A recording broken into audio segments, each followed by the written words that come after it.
2021 Safe Spaces Act, also known as the Bawal Bastos Law. So, on July 30, 2024, Ms. Pajaron was on her way home when Mr. Discarte did inappropriate behavior towards her. This includes catcalling, wolf whistling, and rubbing the arm of Ms. Pajaron.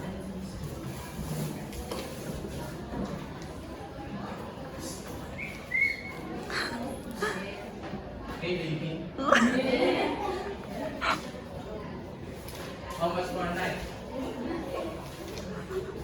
Come on baby. Let me go. Hey, what's happening there? Nothing.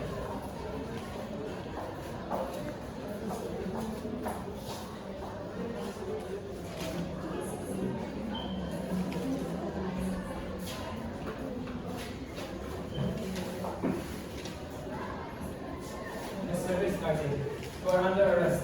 Hey, I didn't do anything. Anything you will do in silent. Anything you say and will be used against you in the front of court. Ms. Pajaron reported to the authorities and filed a warrant arrest for Mr. Discarte, and both parties are being summoned in the court.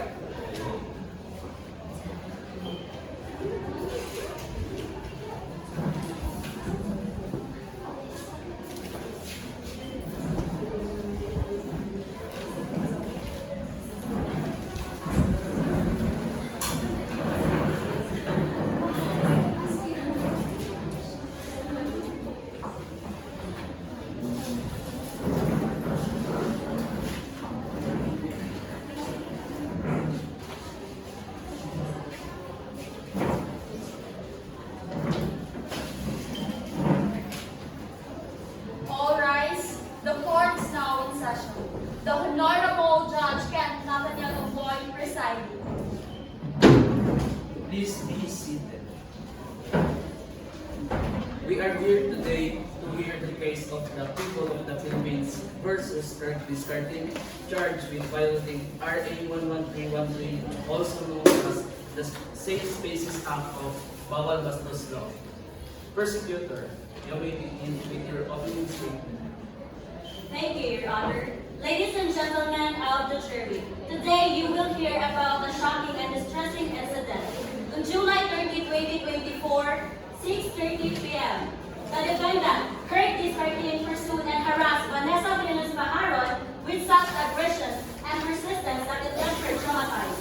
We have undeniable evidence, including witness testimonies and video footage, that will clearly show Kirk Discarte's view. Vanessa Venus Pajaron's life has been profoundly impacted by this traumatic experience. We seek justice for her today. Pay close attention as every detail crucial in delivering the right verdict. Thank you. Defense, your opening statement.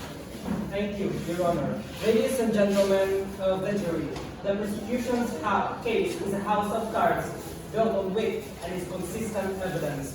We will demonstrate that my client, Kirk Discarte, is innocent of these charges and that the incident in question has been misconstrued. The alleged evidence is circumstantial and does not prove guilt beyond a reasonable doubt. We urge you to carefully examine the evidence before reaching a verdict. Prosecutor, you may call your reply. The prosecution calls Vanessa Venus Pajaron to the stand.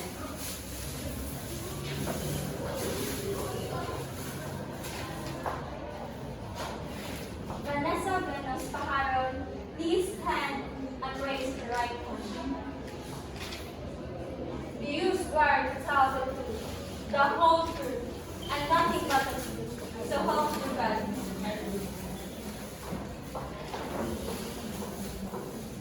Ms. Pajaron, can you please describe the incident that happened on July 30, 2024 at 6:30 p.m.?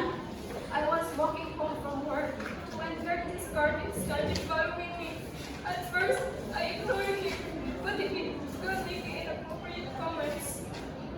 Ms. Pajaron, you mentioned about inappropriate comments. In front of this court, can you tell us what happened or what specific comments that Mr. Discarte did or said? He was saying like, please let's see how much for a night, and you should smile more, darling. I felt terrified.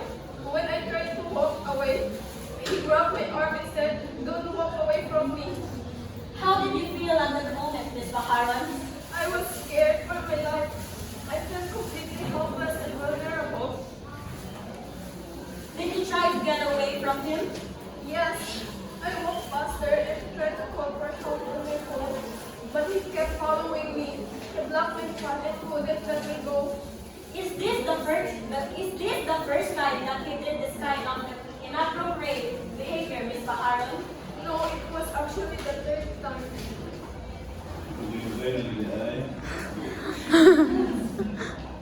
In front of this court, can you tell us what happened in the second and first incident, Miss Baharon? At first, I was passed by. He whistled, which made me feel uncomfortable and disrespected. The next day, he started catcalling. Thank you. No further questions, Your Honor. Defense, you may now question the victim. Thank you, Your Honor.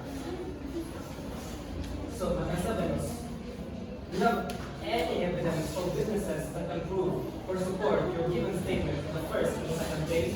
Yes, I am absolutely sure. I remember his face clearly.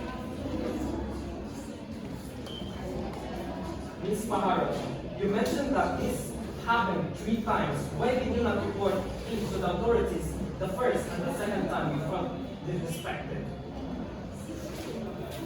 At first, I just ignored him. His rude behavior towards me. But when he did it the second and third time, it is not okay. So I reported the incident. So, Ms. Maharo, without any evidence or witnesses from the first and second incidents, it becomes your word against my clients. Can you understand how this makes it difficult for the court to ascertain the truth of these earlier incidents?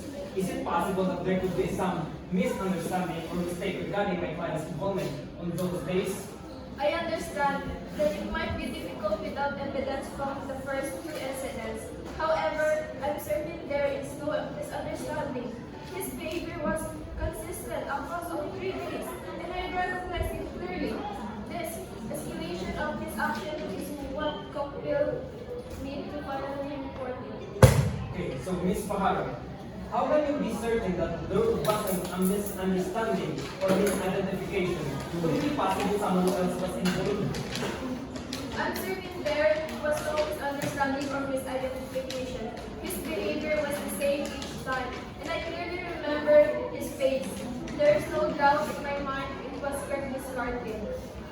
So, Ms. Paharo, you also mentioned that you tried to call for help. Did you manage to contact anyone? I couldn't. My hands were shaking and I couldn't dial properly. No further questions, Your Honor. You may step down. Prosecutor, your first witness. The prosecution calls Cyrus Magalsi to the stand.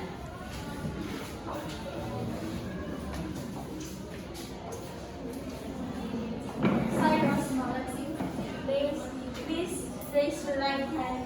You use wire to tell the truth, the whole truth, and nothing but the truth. So help me God.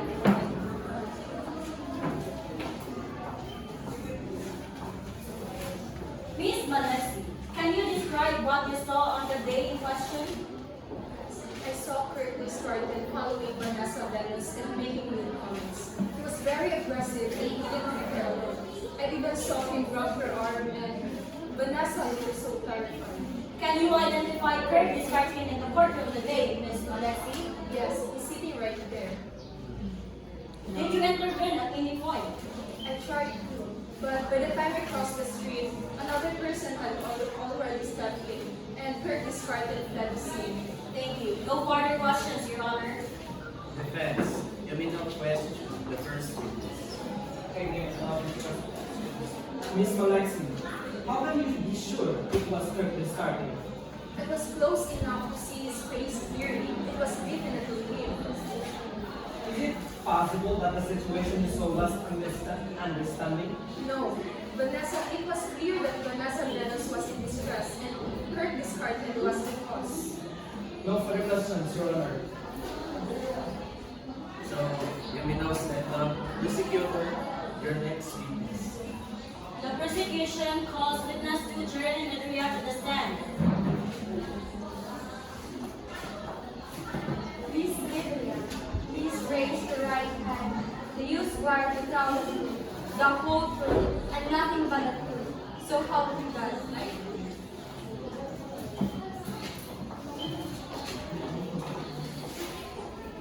Miss Idria, can you tell us what you saw and heard on the day in question?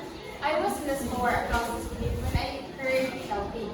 I saw Curtis climbing harassing Vanessa Venus. He's yelling things like, "Come on, baby, don't be so uptight." I even recorded part of it on my phone. Your Honor, we would like to submit this video as evidence. The video is admitted into evidence. No further questions, Your Honor. Your defense, you will now question the victim. Allow me to question. Miss Idria, is it possible you misunderstood the situation? No, the video speaks for itself. You can clearly see him harassing Vanessa Venus. Is it possible that Curtis Carden was just trying to get her attention? Absolutely not. You can his tone and body language were aggressive. No further questions, Your Honor. You may step down. Prosecutor, do you have any more witnesses? No, Your Honor. The prosecution rests. Defense, you may call your client. The defense calls Mr. Descartes to the stand. Please on the bench. Mr. Descartes, please raise your right hand. Do you swear to tell the truth, the whole truth, and nothing but the truth? So help you God. I do. Mr. Curtis Descartes, can you tell us your version of the events on July 30, 2024 at 6:30 p.m.? Yes, I did see Vanessa Venus that day, but I did not harass her. I was trying to ask for direction because I was lost. I admit I might have come across a bit desperate, but I never intended to scare or harm her. I did not make any inappropriate comments. Did you touch Vanessa Venus at any point? No, I did not. I might have reached out to get her attention, but I did not grab her. No further questions, Your Honor. Prosecution, you may now question the defendant. Mr. Descartes, you claim that you were asking for directions. Why didn't you ask someone else when you saw she was uncomfortable? I panicked. I didn't realize I was making her uncomfortable until it was too late. Isn't it true that you have a history of inappropriate behavior towards women, Mr. Descartes? No, that's not true. I have never behaved inappropriate towards anyone. No further questions, Your Honor. Prosecution, your closing statement. Ladies and gentlemen of the jury, the evidence is overwhelming. Kurt Descartes' actions were deliberate and malicious, causing Vanessa Venus significant distress. The video footage combined with testimonies leaves no doubt about his guilt. We have a responsibility to protect individuals from such harassment under Republic Act 1131B. We ask you to deliver a verdict that upholds these values and ensures justice for Vanessa Venus Pajaro. Defense, your closing statement. Thank you, Your Honor. Ladies and gentlemen of the jury, the prosecution's case is based on assumptions and questionable evidence. The video does not clearly show that my client, Kurt Descartes, is committing the alleged actions, and the witness testimonies are biased and unreliable. Kurt Descartes has consistently maintained his innocence. We urge you to consider the possibility of reasonable doubt and find Kurt Descartes not guilty. Ladies and gentlemen of the jury, you will now deliberate and reach a verdict. Have you reached a verdict? Yes, Your Honor. We find the defendant, Kurt Descartes, guilty of violating RA 11313. Thank you. Ladies and gentlemen, based on the jury's verdict, I will now proceed with the sentence. Kurt Descartes, you have been found guilty of violating RA 11313, also known as the Safe Spaces Act. This law aims to protect individuals from gender-based sexual harassment in the public spaces, workplaces, and educational institutions. The evidence presented in the court has proven beyond a reasonable doubt that you engage in behavior that constitute sexual harassment under this law. Under Section 11 or RA 11313, which addresses gender-based sexual harassment in public spaces, the penalties are clearly defined. Given the severity of the action, which included physical and causing significant distress to the victim, you are hereby sentenced to imprisonment for a period ranging from 30 days, depending on the gravity of the offense and the other mitigating or aggravating circumstances.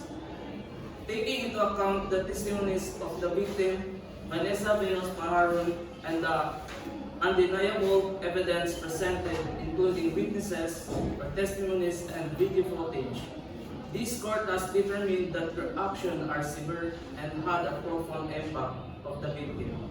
Therefore, this court sentences you to 6 years imprisonment. Additionally, mandated by RA 11313, you are required to undergo mandatory counseling session to address and correct your behavior. This is in line with the law's provision for rehabilitative measure aimed to prevent future offenses. Furthermore, a fine up of 10,000 is imposed, which will be used to support programs aimed to preventing sexual harassment and assisting victims of such offenses. Let this serve as a warning to all that such behavior will not be tolerated in our society. The court hopes that this verdict will bring some measure of justice and closure to the victim and help in her healing process. Court is adjourned.